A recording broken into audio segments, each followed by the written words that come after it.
All right, let's dive into one of the wildest, most visually intense books you'll ever encounter, the Book of Ezekiel.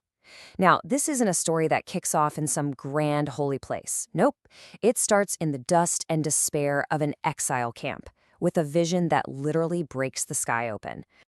So yeah, the heavens were opened and I saw visions of God. That's coming straight from the man himself, a priest named Ezekiel. And get this, he's a captive, a prisoner of war in Babylon. And what he's about to see is going to change, well, everything. Okay, so let's set the scene. We're not in a fancy temple. We're not in a palace. We are right in the middle of an exile camp. Ezekiel's just by the river Chebar with all the other captives, when all of a sudden, the sky just rips apart. And I want you to really picture this. This is no ordinary thunderstorm. It's a storm wind raging out of the north, pushing this huge, swirling cloud that's just pulsing with fire. And then, inside this divine furnace, he makes out the shape of four incredible living beings. Now, these things, wow. I mean, they kind of have a human-like shape, but that's where normal ends. Each one has four faces. Get this, a man, a lion, an ox, and an eagle. They can see in every direction at the same time. They've got four wings and their feet shine like polished brass. This is something straight out of another reality, totally beyond anything we could imagine. And these beings, they're not just floating there. They are part of this unbelievable machine. It's a throne chariot for God himself. It's got these crazy wheels, like a wheel spinning inside another wheel so it can go anywhere instantly without even turning. Oh, and the rims of the wheels? They are covered in eyes. This thing sees everything. It's a mobile command center for the divine, and sitting on top of it all, on a throne of sapphire, is a figure just blazing with fire and light. So, you see that. What do you do? I mean, really. Faced with this insane, terrifying, glorious vision, what else is there to do? Ezekiel just hits the dirt. He falls on his face, totally and completely overwhelmed. And it's from this moment, on the ground, that Ezekiel gets his marching orders.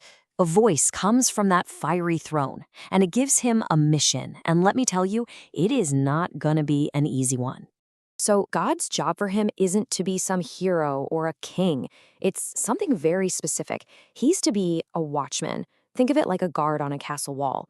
Your only job is to stay awake, spot the enemy coming, and sound the alarm. That's it. It doesn't matter if the people down below listen or just roll their eyes. Your job is to warn them. And the stakes here are, well, life and death. The deal is simple. If Ezekiel warns the people and they ignore him, that's on them. He's done his job. But if he chickens out, if he fails to speak up, their blood is on his hands. So you see, his success isn't measured by how many people listen. It's measured by his faithfulness to just deliver the message, period. Okay, so this is where it gets really weird. God knows these people are stubborn, so just talking isn't going to cut it. Ezekiel's mission becomes, well, it's basically performance art. He has to act out the prophecies, becoming this walking, talking, living sign for everyone to see. So first, he has to take a clay brick, scratch a map of Jerusalem on it, and then build a tiny little model of a siege engine against it. Then, and this is just wild, he has to lie on his left side for 390 days, straight. Then flip over and lie on his right side for another 40 days. Can you imagine? For more than a year, his entire existence is this silent, public performance of the destruction that's on its way. And you have to believe this was meant to be impossible to ignore. It's a public spectacle. People would have been walking by every day, talking, gossiping. What is wrong with that guy? The whole point was to be a sign they just couldn't miss. And if you thought that was strange, it gets stranger. He's then told to take a sword, not scissors, a sword, and shave his head and his beard. Then he has to divide up the hair. He burns a third of it right there in the city. That's for the people who will die from famine and plague. He takes another third and hacks at it with the sword. That's for those killed in battle. And the last third? He just throws it up and lets the wind scatter it, symbolizing the survivors being exiled, scattered all over the world. So you're probably asking, why? Why is all this happening? Why is the judgment so severe? Well, God gives Ezekiel the answer. He gets zapped in a vision back to Jerusalem for a little tour of the temple, the place he used to serve as a priest. And what he sees there is absolutely sickening. I mean, the holy place is just crawling with corruption. There are idols set up right at the gate. He finds a secret room where the 70 elders of Israel are worshiping pictures of lizards and rats on the walls. He sees women outside weeping for some foreign god named Tammuz.